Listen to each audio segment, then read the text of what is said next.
took off and I've got a bush. Okay. Delicious. Yum yum. What's up guys, Chef Dave here, ready to talk to you about basil.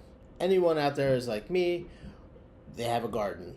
We have a big garden on our rooftop, and it's been producing really well. So much so that we produced way too much basil. I wanted to share with you guys some of the things that I'll do to keep basil as long as possible, you know, and part of that is actually freezing. With longevity, sometimes comes sacrifice. Now, you can't really freeze a basil leaf and expect it to be delicious afterwards. You can probably use it for something, but it's not really the same.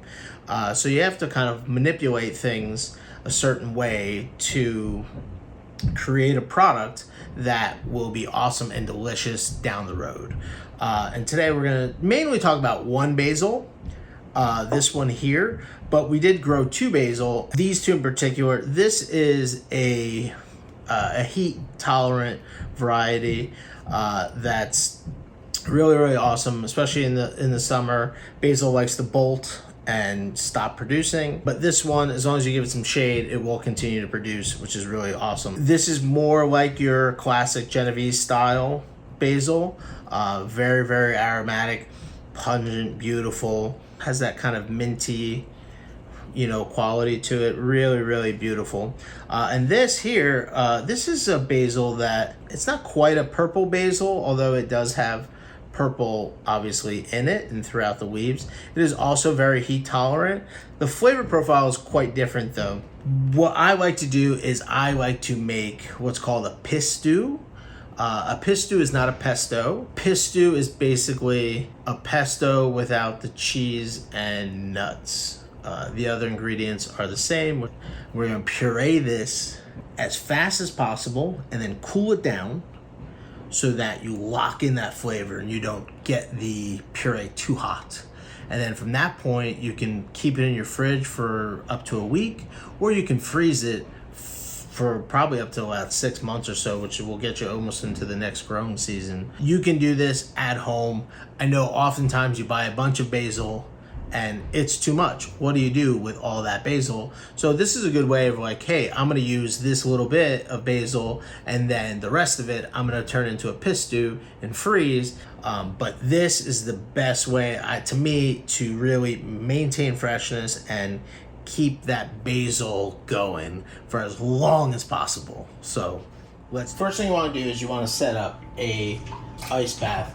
Now I like to freeze some plastic containers filled with water the night before when I'm going to do something like this, because you want to cool this down as fast as possible once you make it, just to lock in that flavor. Very simply, you got your blender. I use a VitaPrep, but what you want to do is you want to put about 3 cloves of garlic. Olive oil, you want to use a kind of a medium grade olive oil. You don't want to use a high grade olive oil, because that actually will take away from the basil flavor, but you don't want to use crap either.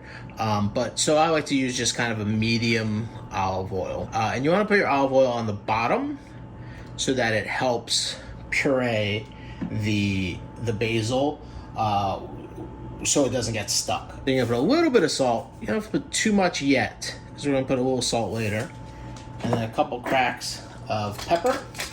And then we've got the basil. Okay. And as I said before, we've got a ton of basil. So we're going to do this in 2 batches, about half right there. Okay. So you really kind of want to do this process as fast as possible, and then we're going to put it in the ice bath to cool. Okay. So here we go. So as you can see, you put the VitaPrep on. You begin to push down the basil. You just keep pushing it down so you get everything in there, slowly working it to high.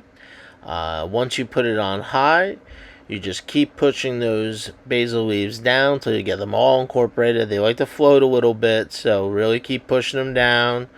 Move it around a little bit till you get everything down in there. And then you let it go. You feel for the warmth, making sure it's not getting too hot. And after about 45 seconds, it's done. And that's it. Okay, and then you take it, You pour it right into your ice bath. And we're not going to worry about scraping it down yet, because we have another batch to go. Now, we're going to put the rest of our oil in, some salt, we'll crack the pepper. Now I'm going to taste this one real quick. Just want to taste how strong the garlic is. It's good, it's not overpowering. So I think 3 is the magic number for that. Okay, now the rest of the basil. All right, same thing.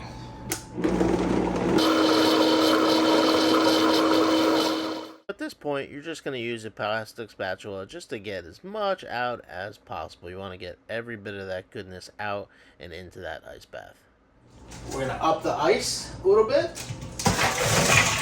We really want this to be super cold. And then we're going to stir it for a little bit. So we're going to stir it, start to get cold, but you can see how beautiful green that is already. I mean, that is sexy green.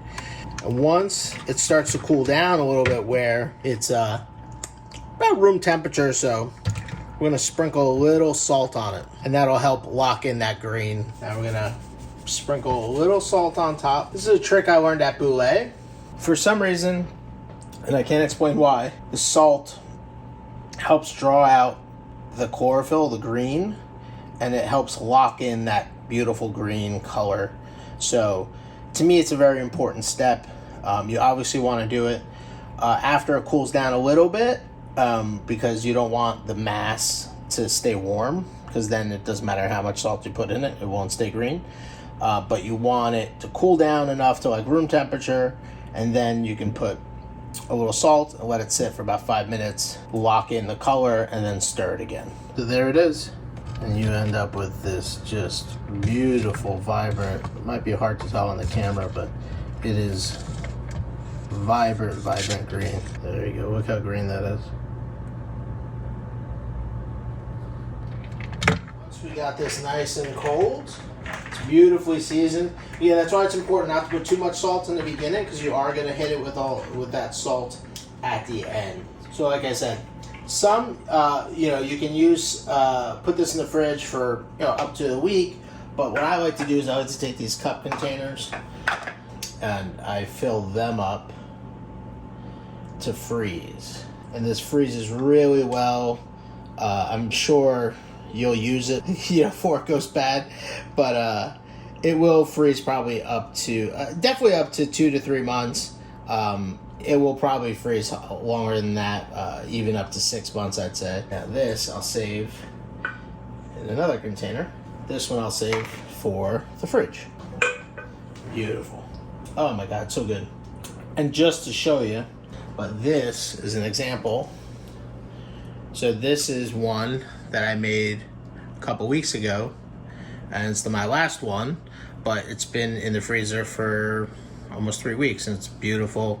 It's super green still, and it's absolutely delicious. So this is one of the best ways to lock in that summer basil. That's it, guys. That's my favorite way to lock in that summer basil. Do it at home. It's not hard. It's really easy. Once you prep your basil, it's literally takes a couple minutes. If you like this content, make sure you like, comment, and subscribe. And don't forget to ring that notification bell. Thanks, guys.